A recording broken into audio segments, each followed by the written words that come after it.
Oi, pessoal. Bom dia, boa tarde ou boa noite, dependendo do horário de quem estiver assistindo ao canal Espiritismo e Renovação. Então, que todos, todas se sintam muito à vontade, muito bem, todo mundo é muito bem-vindo e a gente possa então aproveitar essa oportunidade de estudo. A gente está estudando então o Livro dos Espíritos, né? Já peço então para que esse conteúdo ele seja curtido, né? Também compartilhado, que são formas de a gente divulgar a doutrina espírita, fazendo com que questões importantes a respeito da vida, reflexões, decisões, tudo isso, né, tem por embasamento aquilo que a gente pensa de nós mesmos, do universo, né? Então também fica a, a sugestão de que cada pessoa se inscreva no canal, ative as notificações, que são formas de também ficar por dentro de todos os materiais que vão sendo publicados aqui, seja o estudo do Livro dos Espíritos ou alguma palestra. Pois bem, sem mais delongas, né, vamos então ler como a gente faz habitualmente. A gente faz a leitura de uma questão, e depois tem a resposta dos espíritos a respeito daquilo, né, que Kardec perguntou, e eventualmente o próprio Kardec faz algum comentário. E aí depois também a gente faz observações, né, conforme o nosso tempo de estudo e de doutrina espírita, né, que já são aí mais ou menos uns 23 anos. Mas a gente também sempre está aprendendo coisas novas, refletindo e também buscando aprimoramentos. Pois então, indo agora para a questão número 88, que trata da forma e ubiquidade dos espíritos. Os espíritos têm forma determinada, limitada e constante? Para vós, não. Para nós, sim. O espírito é, se quiserdes, uma chama, um clarão ou uma centelha etérea. Aí continua, né? 88A. Essa chama ou centelha tem cor? Tem uma cor que, para vós, vai do escuro ao brilho do rubi, conforme o espírito é mais ou menos puro. Aí Kardec comenta: representa-se de ordinário os gênios com uma chama ou estrela na fronte. É uma alegoria, que lembra a natureza essencial dos espíritos. Colocam-na no alto da cabeça, porque aí está a sede da inteligência. Pois então, é interessante porque a gente imagina, né, muitas vezes, né, que o espírito como se fosse uma fumacinha, alguma coisa, e é uma forma bem determinada, é um clarão, uma chama, uma centelha, né? E a luminosidade dessa centelha, ela vai, né, de um tom bem escuro até um brilho muito intenso, como se fosse o rubi. Claro, a gente está falando aqui, né, pessoal, do espírito, né? A gente não está falando do perispírito, né? Porque conforme a gente vai fazendo a nossa jornada evolutiva, chega um ponto que nem o perispírito mais ele é necessário, né? Quando se chega no grau de espírito puro, né, nem o perispírito existe mais.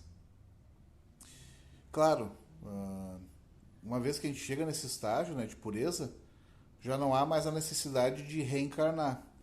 Mas, por exemplo, pegando o exemplo de Jesus, né, que veio, né, e encarnou aqui no nosso planeta.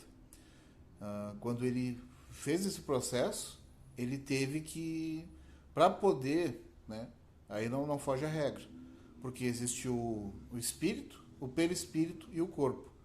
Há necessidade, desculpa, há necessidade dessas três partes, né, para que a encarnação se dê. Ou seja, Jesus teve que aurir, digamos assim, os elementos materiais para formar o perispírito, né, para ser possível a própria intermediação com o corpo físico. Pois bem, indo agora para a questão 89, os espíritos gastam algum tempo para percorrer o espaço? Sim, mas fazem-no com a rapidez do pensamento. E aí a pergunta A, 89A. O pensamento não é a própria alma que se transporta? Quando o pensamento está em alguma parte, a alma também aí está, pois que é a alma que pensa. O pensamento é um atributo. Aqui vale fazer também um detalhamento, né? Porque, então eu posso ir para qualquer lugar. Não é bem assim, né? Então, e também tem a questão do patamar evolutivo, né? Tanto é que se a gente se lembrar do livro Nosso Lar e do próprio filme, a gente lembra do aeróbus, né? Ou seja, era um meio de locomoção. E também nas viagens, né, que aconteciam, né, dos deslocamentos né, com a equipe espiritual, geralmente quanto mais evoluído o espírito, ele tem a capacidade de fato de ir mais rápido. Só que os outros não conseguem acompanhar essa velocidade, né?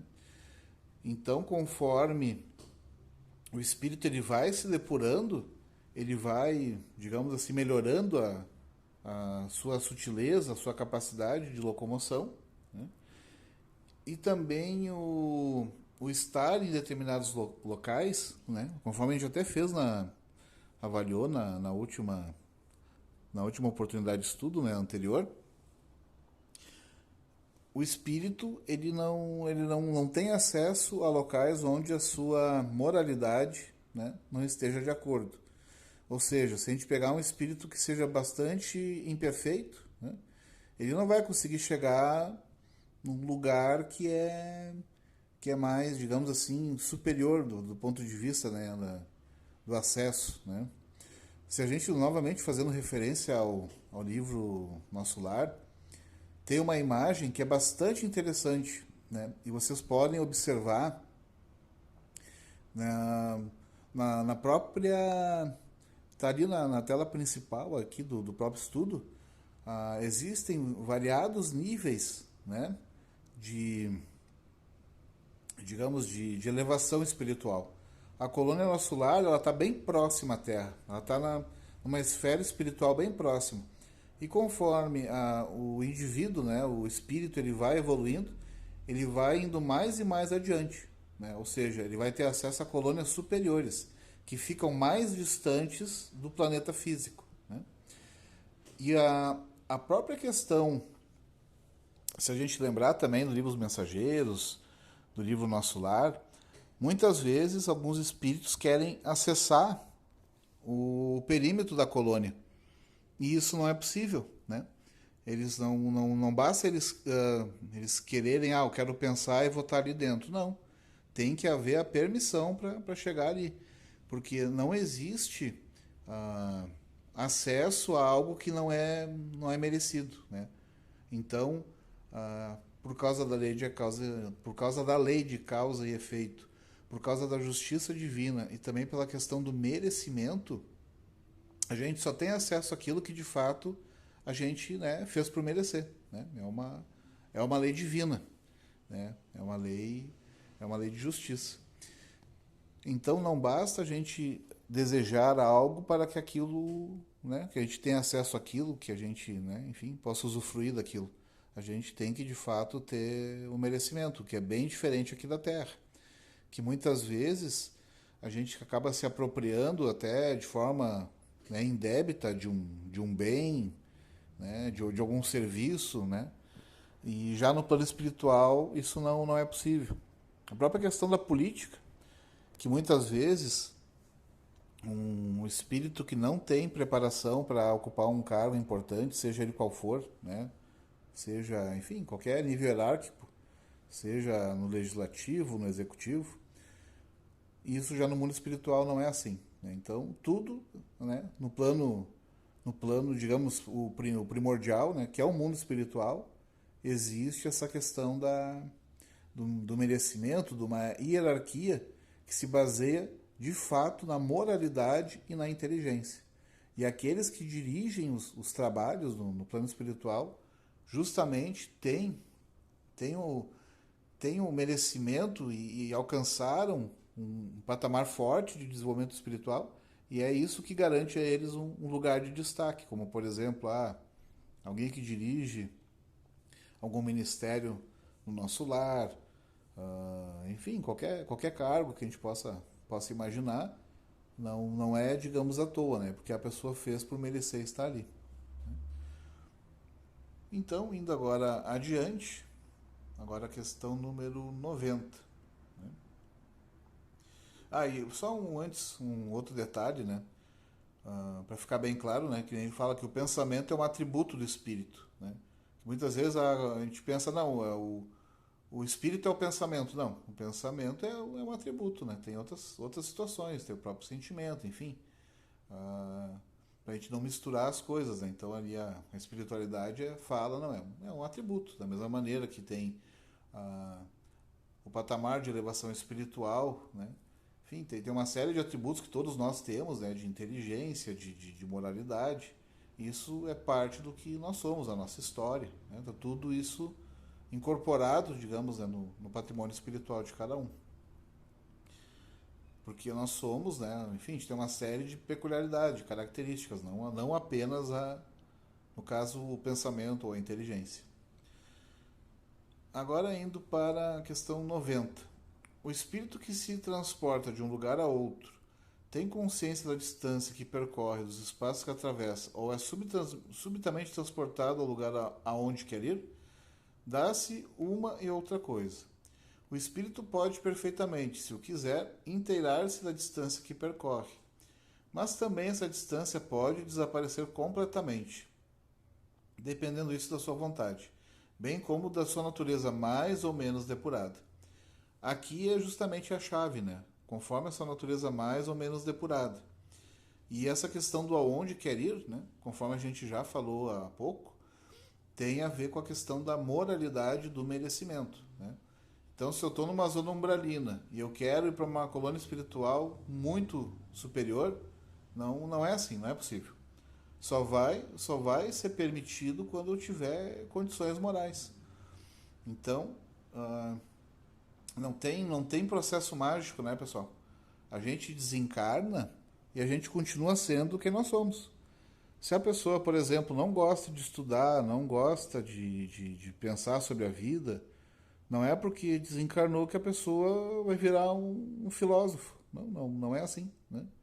Então, se a pessoa daqui a pouco ela não tem uma disciplina, né, durante a presente vida, não é desencarnando que vai ser uma pessoa super disciplinada, né? Na verdade, a única diferença que tem quando ocorre a morte do corpo físico é justamente a ausência desse corpo. Vai ficar o quê? O espírito e o perispírito, né?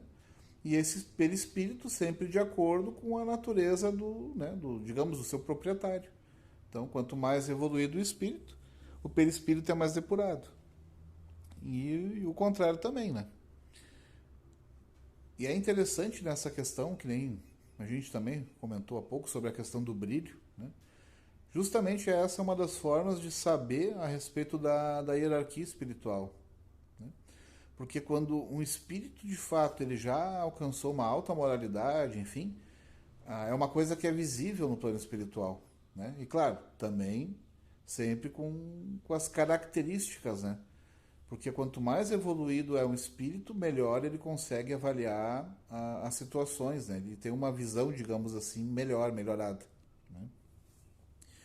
Então, mas de forma, digamos assim, entre aspas, grosseira, todos os espíritos já conseguem identificar quando um espírito é de uma hierarquia, né, superior ou não. Vale também citar, ainda fazendo referência ao nosso lar, que em determinado momento uma senhora ela estava ali nos portões e querendo adentrar a colônia. E ela estava se fazendo passar por muito humilde, né, que tinha falhado e que ela queria entrar. E tanto o André Luiz como também uma outra mulher, né, ela já, claro, os dois ambos desencarnados, cuidando ali das tarefas, né, no nosso lar. Eles ficaram condoídos com a situação, né? Estavam até cogitando realmente de permitir o acesso. A mulher, né, trabalhadora do nosso lar, inclusive, né, falou: eu também cometi alguns equívocos nesse mesmo sentido, né, no caso, fazendo menção ao aborto, né? Então, se eu não me engano, era o aborto ou sexualidade. Mas, enfim, era algum problema, né, nesse sentido, assim, nesse âmbito. E aí mas ela estava sempre se fazendo passar como se fosse uma pessoa humilde, que de fato estava reconhecendo o erro.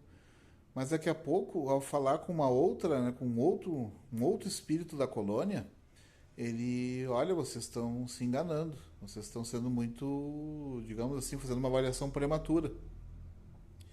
Porque olhem bem o perispírito dela, né? Ou seja, ele tinha uma visão mais apurada, né? Que é justamente esse o contexto que a gente está falando. Que quanto mais evoluído e mais recursos tem o espírito, ele consegue avaliar melhor as coisas, né? Da mesma maneira como aqui na Terra, né? Se tu mostrar a lei para um leigo e mostrar para o advogado vai ver muitas nuances que o leigo não enxerga, né? Enfim, própria compreensão, e assim em qualquer outra área, medicina, psicologia, etc. E ali, ele olhando pelo espírito da mulher, ele verificou que, na verdade, existiam uma série de manchas negras, né, que seriam vários e vários e vários e vários abortos praticados. Né? Se eu não me engano, esse espírito era uma médica. Né? Então, ela tinha toda... Ela estava fazendo todo um enredo que, na verdade, não correspondia. E uma vez que se desmascarou isso e se falou sobre, digamos, né, essa questão dos abortos, o espírito, né, ela já mudou de face, já começou a proferir xingamentos e exigir a entrada, e aí foi explicado que não seria possível, né? Porque não havia de fato um arrependimento sincero dos erros, né? E não havia, digamos, a condição para ela ingressar no nosso lar. Então, o reino dos céus, né, ele é de justiça, né? Existe a misericórdia, existe a caridade, mas tu não vai conseguir burlar a lei, né? O famoso jeitinho brasileiro, tentar contar uma meia verdade ou querer esconder as tuas intenções, né? Isso não é possível no plano espiritual, principalmente para esses espíritos, né, que já têm uma hierarquia superior e conseguem verificar, né, inclusive no próprio perispírito da pessoa, essas situações, porque a nossa história, né, enquanto espíritos, ela fica toda ali. Né? Tudo que a gente fez, problemas de saúde e assim por diante, tudo isso fica marcado no perispírito. Né?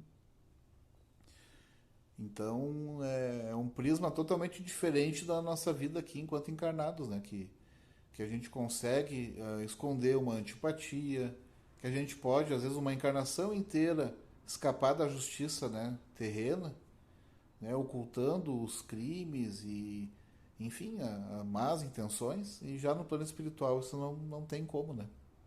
Então é um conforto a gente saber que o senso de justiça, né, que cada um, né, que as pessoas, todos nós temos, né, o senso daquilo que é correto, do que é incorreto, e a gente se revolta quando acontece algo que a gente pensa, bah, mas isso aqui não podia estar acontecendo. E a justiça muitas vezes é incapaz, né? Não consegue, enfim, não consegue, digamos assim, fazer com que a pessoa cumpra o que seria adequado. Né? Enfim, a pessoa é rica, pode ter vários advogados, consegue burlar, né? Ou fazer com que, né, prescreva uma determinada situação.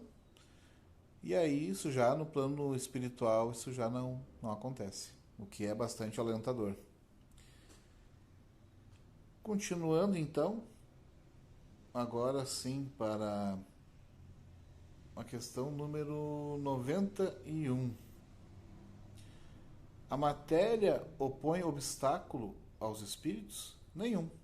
Eles passam através de tudo. O ar, a terra, as águas e até mesmo o fogo lhes são igualmente acessíveis. É porque são planos diferentes, né? Então, né, na verdade, a pessoa não está sofrendo a ação, né, daquela matéria. Né? Ela está num outro plano vibratório, então ela não está participando, né? Tanto que, né, digamos, um espírito desencarnado, ele passa através de tudo, de uma pessoa, de uma porta. Não existem barreiras, né, no mundo físico para um espírito. Né? Agora já não, no plano espiritual sim. Essas barreiras, né, que nem a gente estava comentando no nosso lar, existe, porque lá também no mundo espiritual também existe uma matéria espiritual, uma matéria sutil, e a pessoa não consegue, digamos assim, ultrapassar aquilo ali, né? Existem barreiras. Tem os espíritos o dom da ubiquidade? Pergunta 92. Por outras palavras, um espírito pode dividir-se ou existir em muitos pontos ao mesmo tempo? Não pode haver divisão de um mesmo espírito, mas cada um é um centro que irradia para diversos lados. E isso é que faz parecer estar um espírito em muitos lugares ao mesmo tempo. Vês o sol? É um somente. No entanto, irradia em todos os sentidos e leva muito longe os seus raios. Contudo, não se divide. Leia a pergunta 92A. Todos os espíritos irradiam com igual força? Longe disso. Essa força depende do grau de pureza de cada um. E aí responde faz um comentário Kardec. Cada espírito é uma unidade indivisível, mas cada um pode lançar seus pensamentos para diversos lados, sem que se fracione para tal efeito. Nesse sentido, unicamente é que se deve entender o dom da ubiquidade atribuído aos espíritos. Dá-se com eles o que se dá com uma centelha, que projeta longe a sua claridade e pode ser percebida de todos os pontos do horizonte, ou ainda, o que se dá com um homem que, sem mudar de lugar e sem fracionar, transmite ordem, sinais e movimento a diferentes pontos. Bom, aqui está bastante, acho que está bem claro, né?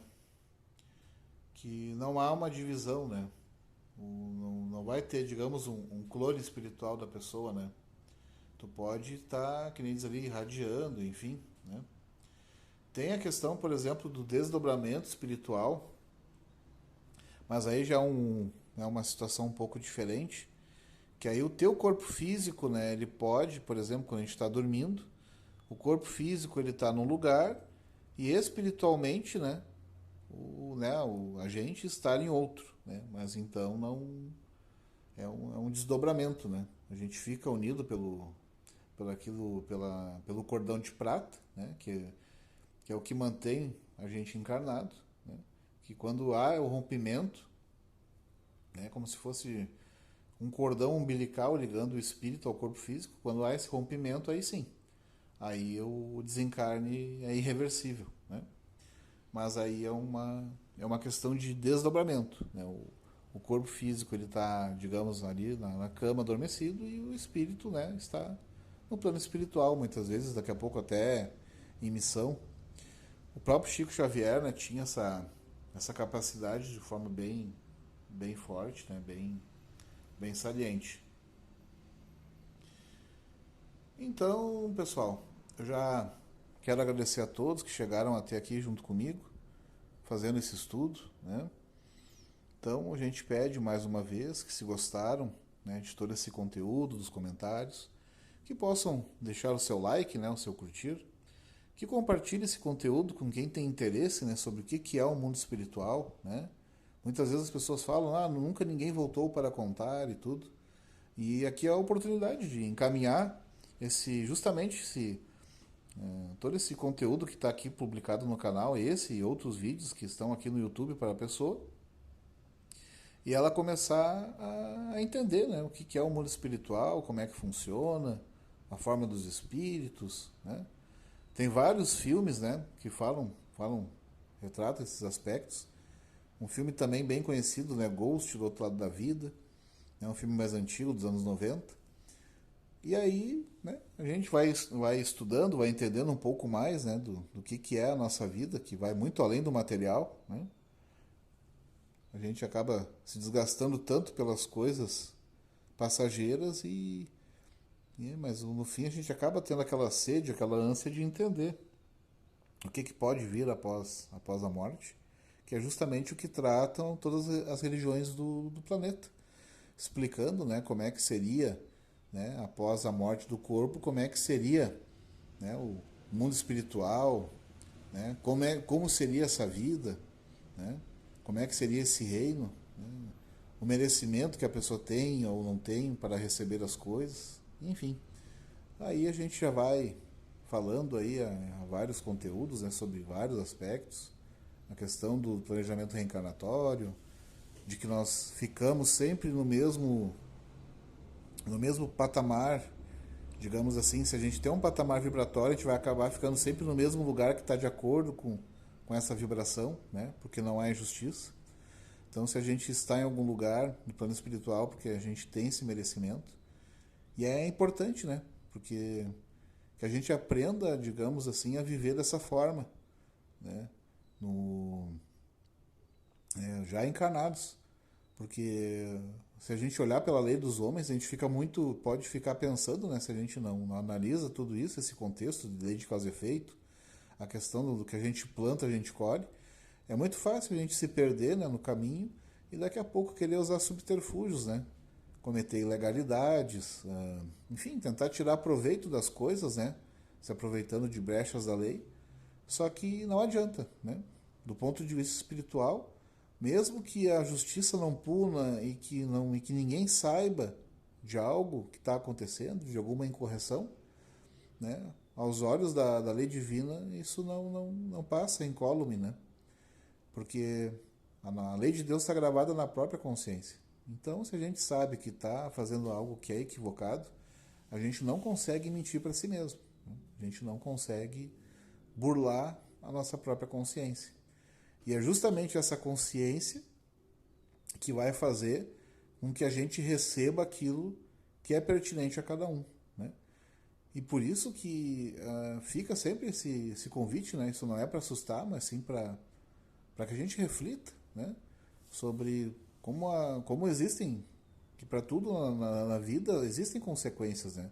Se a gente está plantando vento, a gente vai colher tempestade. Agora, se a gente está plantando algo bom, a gente também logo ali na frente vai receber isso de volta. Né?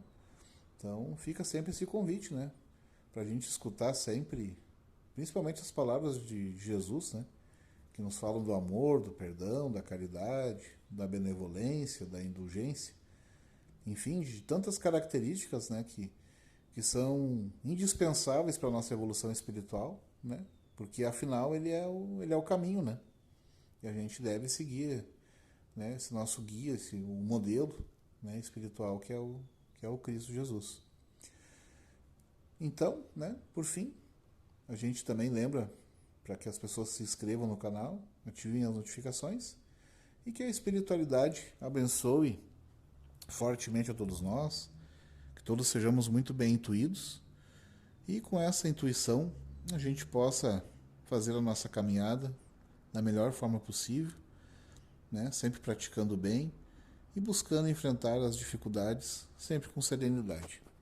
E que assim seja.